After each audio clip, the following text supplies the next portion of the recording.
Hello students, welcome to your English class. Today we are going to start the new chapter. A handful of salt. So before beginning the chapter, I would like to mention some words and I would like to ask you some questions. Okay, here. Can you see this picture? Whose picture is this? The person who is giving a strong message. The weak can never forgive. Forgiveness is the attribute of the strong. What? The weak can never forgive. Forgiveness is the attribute of the strong.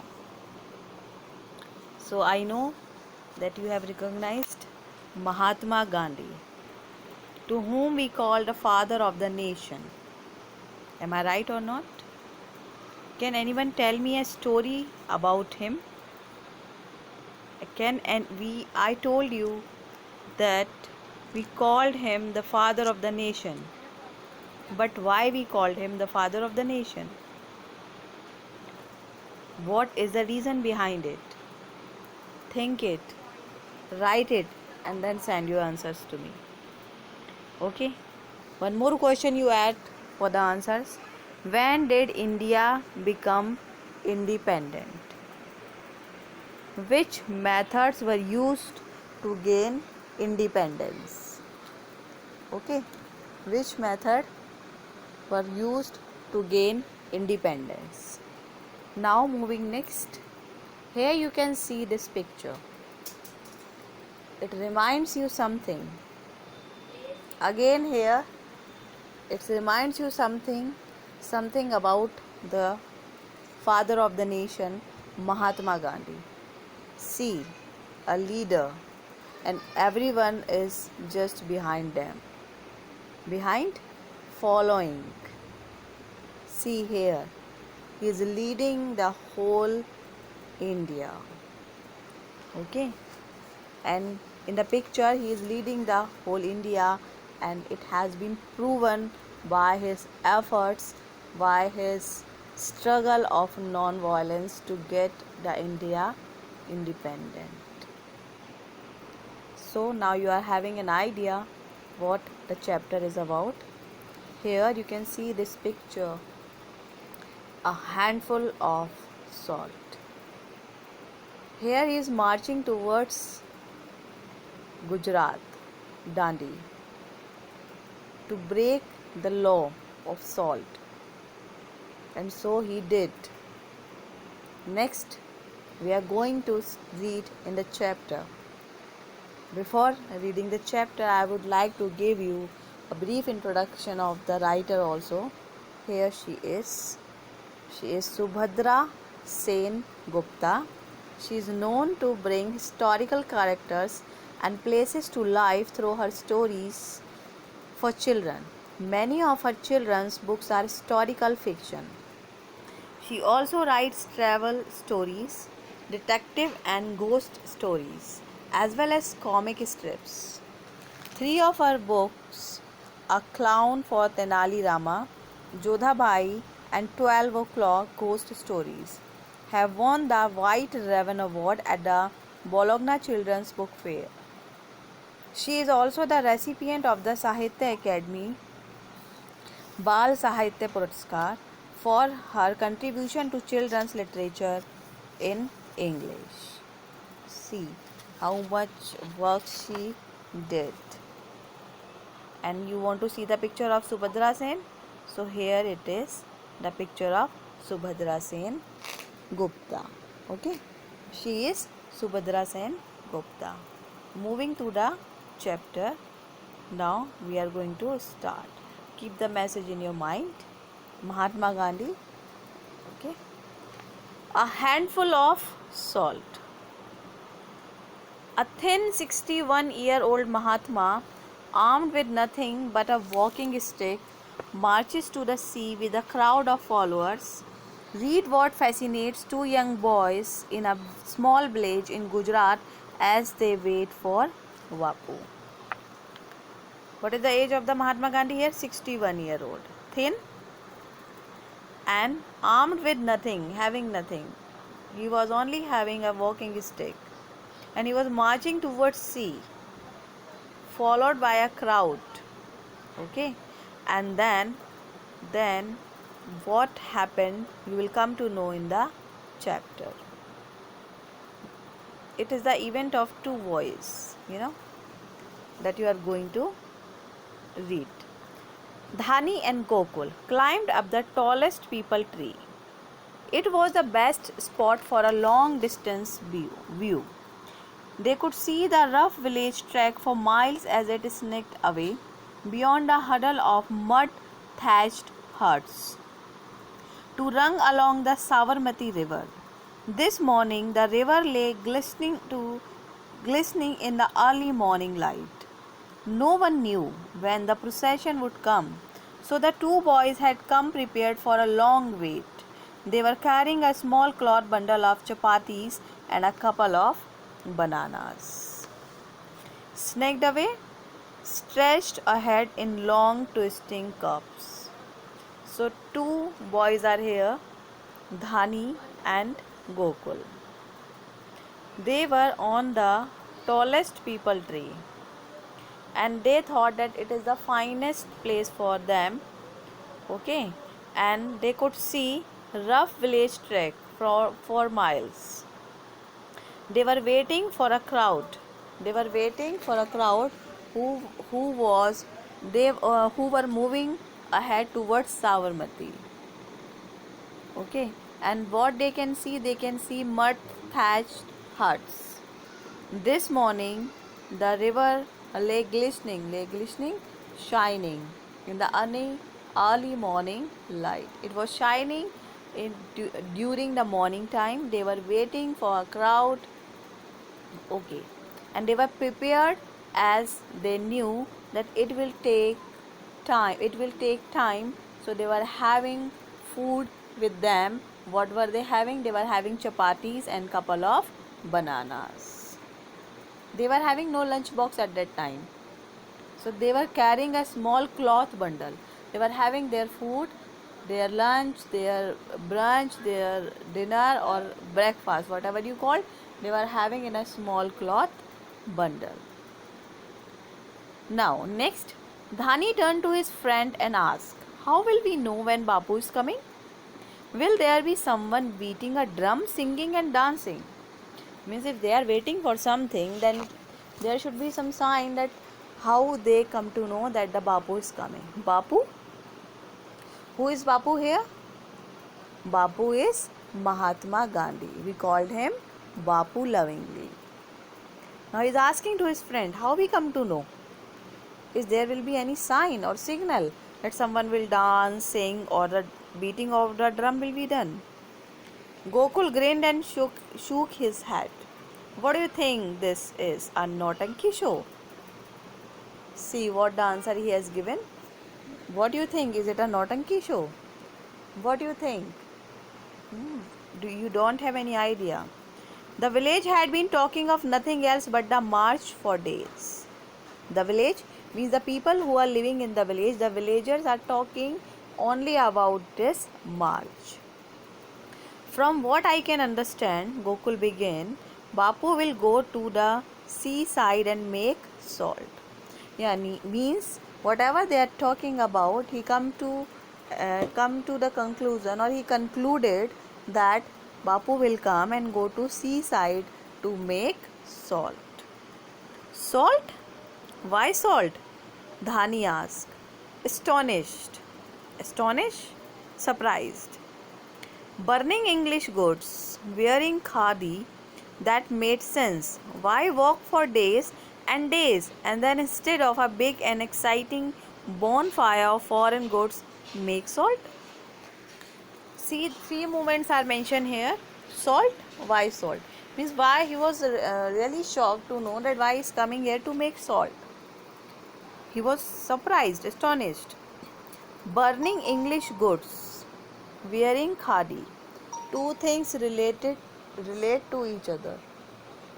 Burning English goods means at the time of the independence struggle, when Bapu declared that we are not going to use any foreign goods.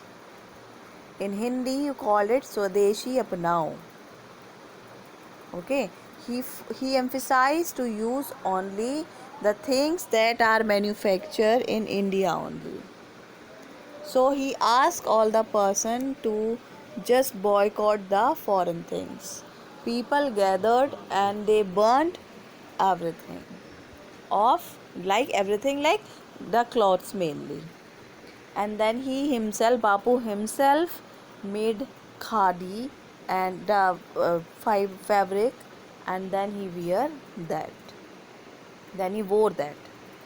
Okay, then okay, burning goods and wearing khadi is something making sense. Why walk for days? Means now he want to know why he is on march and why he is coming here to make salt. Okay. Bonfire of foreign goods means to burn the things as an bonfire. Do you know? All Indians have to pay a salt tax to the British government. Gokul asked Thani. Even the poorest peasant has to pay the tax. Bapu is protesting because he thinks it is a very unfair tax. By law, we are not allowed to make salt. Now you have read it all in your essays about the independence, about the struggle, about the revolution. So that is mentioned here. Now you come to know the new word, that is British government. Who ruled India? It was British government. So he was telling him, do you know that all Indians have to pay a salt tax to the British government? And even the poorest peasant has to pay the tax. Is it good that you have to pay tax on your daily, on the thing that you require daily on the regular basis? So how costly it will be? Bapu is protesting because he thinks it is very unfair tax.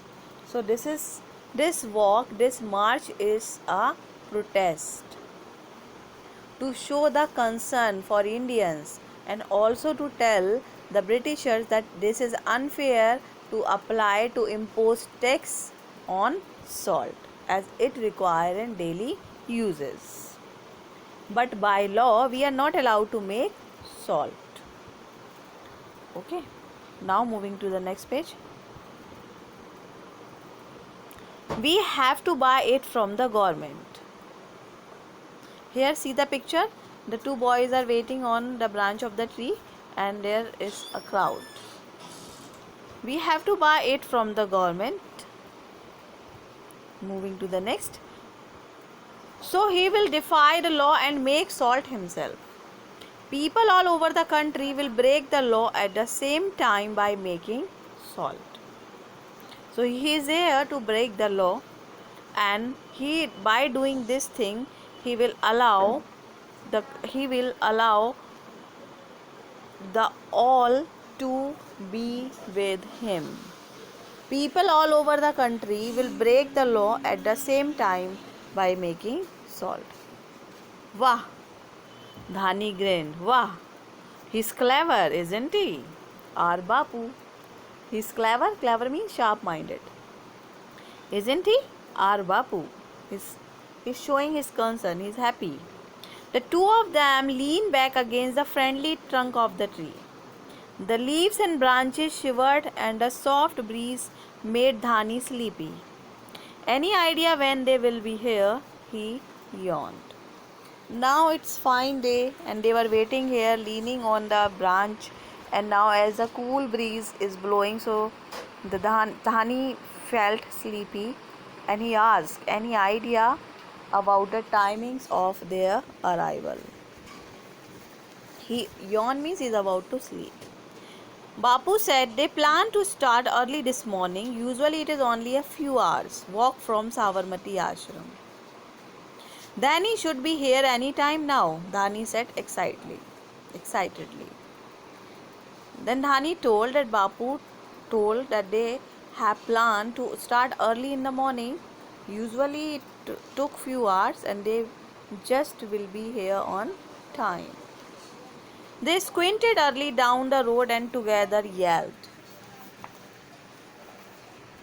"They are coming!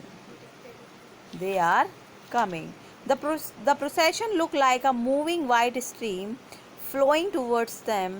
The boys sat up and villagers under the tree got to their feet, craning their necks. What had happened? They were there. Means when they were talking about their arrival, then sudden of the time they just saw that a procession it was coming there, and the procession was look like a white river because they were all wearing white clothes, and as they were in a number, many of the people were there. It was a crowd wearing white, so it was look like a white river. They were just set straight, and even the villagers who were waiting under the tree, they were ready on their feet. The white river kept coming closer. Leading the way at a brisk pace was a thin figure clad in a short white khadi dhoti and with a large khadi shawl wrapped over his torso. Okay. Then when he saw that white river kept coming closer, that white river coming nearer to them, leading the way. And who was the leader? At a brisk pace was a thin figured, means then they saw a thin figured clad in a short white khadi dhoti, clad, wrapped, wearing a short white khadi dhoti, large khadi shawl. Okay. He strode down the road leaning against a tall walking stick. He strode down the road leaning against a tall walking stick. Dhani stared at the small, grandfatherly face. The bald-headed, the ground spectacles, the watch swinging his waist, and thought in triumph, "Ah, so this is Vapu. Ah, so this is Vapu." He just have a look. Who was looking like grandfather. His head was bald, no hair. He was wearing round spectacles. Okay, and he was just watching him. And what as he have a look at him, he felt with triumph. Oh, that is Bapu. Mohandas Karamchand Gandhi. Bapu was also the Mahatma or the great soul. The name of the Mahatma Gandhi was Mohandas Karamchand Gandhi. It was M.K. Gandhi, known as Bapu, also known as Mahatma. What is the meaning of Mahatma? Is the great soul. Mahatma, Mahan plus Atma. Mahan is great, Atma is soul. So he was known as great soul. So you have witnessed about the revolution, or you have just witnessed about some of the movement of Indian struggle of independence, where you have witnessed Bapu, who was marching ahead to the Gujarat, okay, where he just going to break the law of salt. Thank you. From here we will move ahead in the next video, so resume to the next video.